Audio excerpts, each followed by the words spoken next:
Good morning. As I flick through my personal email and some social media accounts earlier today, I noticed all the things that I need, that I supposedly need. More investments, more money, a bigger house in a more salubrious area, those exotic trips to wonderful places far flung across the globe.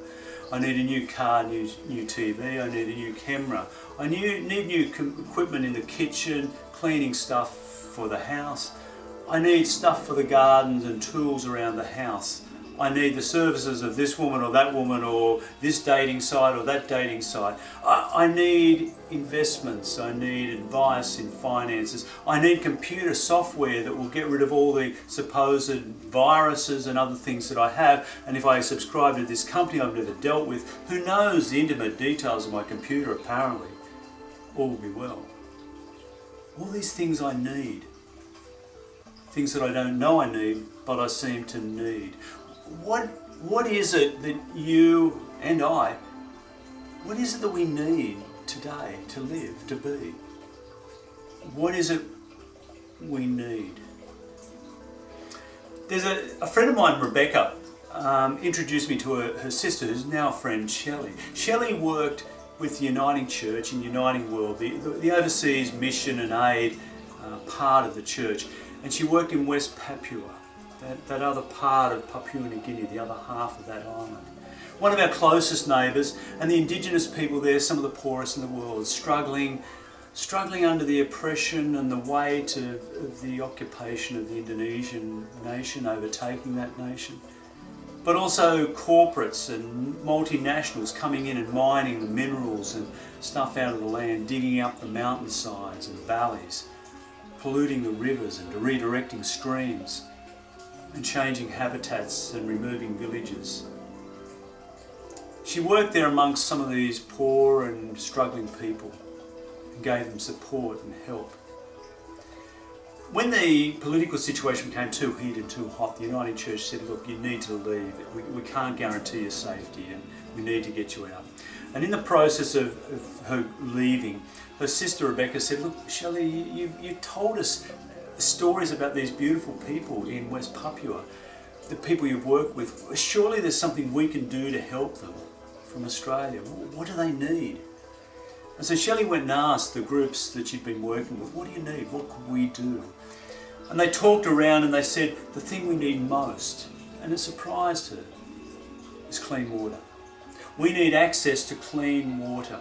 The water we access in our villages comes from rivers and streams and creeks, some of which are polluted, animals bathe in them, the feces gets in there, there's industrial waste.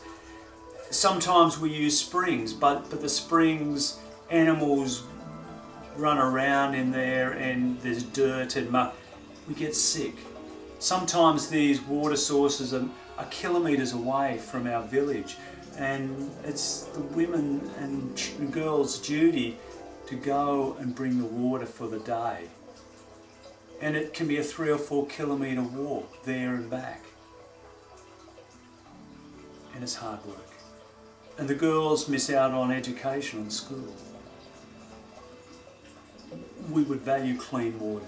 And so Shelley and the team worked together and devised a technique, formed a technique for building wells that would create fresh water for villages. And they could do it for about $2,500 Australian. And so nothing much for us. And so they've raised lots and lots of money and built many, many wells, this local team in Papua, West Papua. Something we take for granted. You know, I have running water in our home, hot and cold, and many taps, not just one. Even in droughts, we take it for granted that water will be there for cleaning, for washing, for cooking, for drinking, for growing crops or plants or whatever. Water is something that these people need. In other parts of the world, I've read stories and seen videos of people who survive in shanty type towns where they pull together scrap materials wherever they can off rubbish dumps, and they create these lean-to structures, many of them together, where the families can have some shelter. and live. And then they go through these scrap heaps and they try and salvage anything they can that they can trade or use themselves or sell and get a few coins to buy some food, the food for the day. And what they need is food for their bellies, for their families today. Shelter, water, food, clothing to keep warm, education. Now, many of the people in the world, these are the basic needs that they have. For most of us, certainly in developed countries, we take them for granted. What is it that we need? Not what do we want, what do we lust after, what do we dream of, what are we told we need, but what do we actually need to live today and to live well? Luke's story of Jesus this week has him praying, and his disciples see him praying, and when he comes back they say to him, Jesus, teach us to pray the way you do and the way that John taught his disciples to pray. And so Jesus says, look, when you pray, say, Father, hallowed be your name, your kingdom come. Give us today the bread we need. Forgive us our debts, our indebtedness, as we forgive those who are indebted to us. And save us in that time of trial and struggle and temptation. This is the Lord's Prayer, or known as the Lord's Prayer in a longer version, or the Our Father. Words that are recited in churches and other places, in homes, daily, weekly, monthly, wherever. Words that are familiar. And sometimes they remain words. And I don't think Jesus was teaching them to pray words, but to look and seek what it is you need, to listen more deeply. What is it we need? And how do we relate to this one? I mean, this prayer is not a Christian prayer or a Jewish prayer. It's a prayer for all people. The designation Father is a bit patriarchal and not really helpful in our day when there's so much domestic violence and so on. But what it refers to is this one who cares for us, who loves us infinitely and protects us and gives us what we need. Now that might be the parent who loves us, the mother or the father or both. It may be the aunt or the uncle or the grandparent or the carer or the one in our lives who cares for us deeply and loves us for who we are. That's the metaphor, the image. Holy is your name, because you, the one who cares and holds us, are sacred and holy. The one who is love beyond all love. The one who is at the heart of all things, who holds us in love. And loves us for who we are. Not what we can become, not what we should be, but who we are now. And there's nothing we can do or say or think or be that will stop this one loving us more or stop them loving us. And it goes on, your kingdom come, your reign, your dream of what the world is, your dream of justice and compassion and kindness and love and peace and equity and inclusion, where all people can be part of this beloved community and find their place, where they can contribute and receive and recognise that there's enough for everyone if we share, if we love one another and share together. And it goes on, give us today the bread we need for today. Not tomorrow and the next day and next month, but today.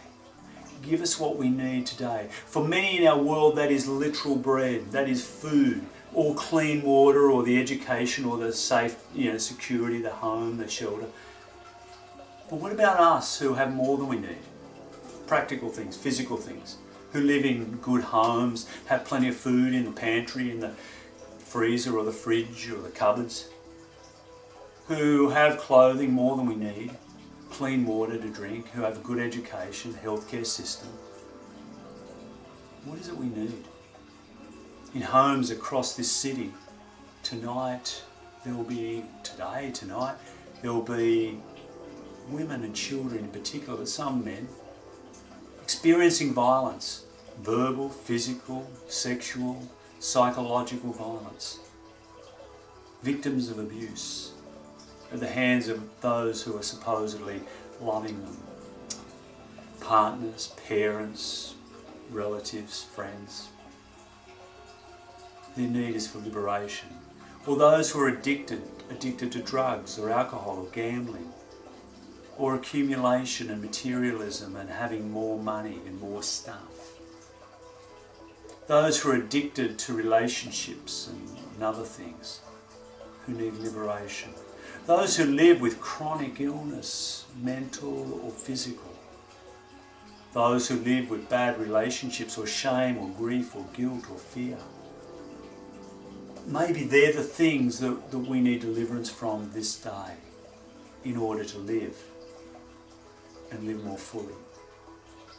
And this prayer invites us into this attitude of reflection, of contemplation, of mindfulness, of looking beyond the physical and the practical and the things we have in the world and the way it is, to our deepest yearning.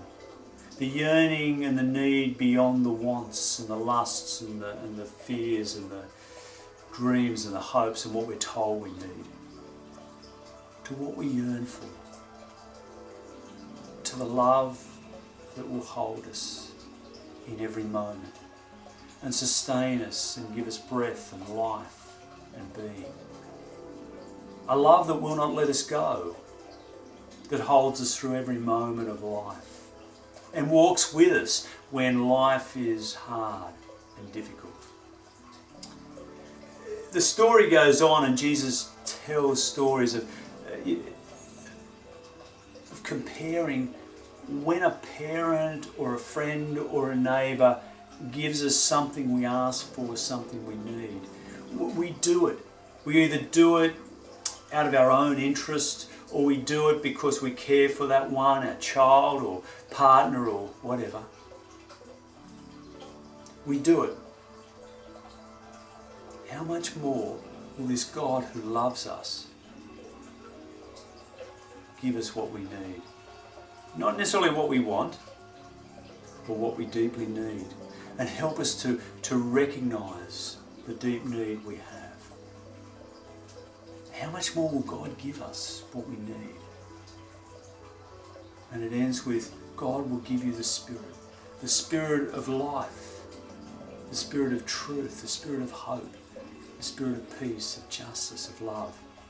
The Spirit that will sustain you, nurture you, and draw you into this deeper relationship with this God of love, this one at the heart of all things. What is it you need to live today? What is it that you need to help you become more truly and fully who you are, and to recognise that you are loved as you are? What is it you need?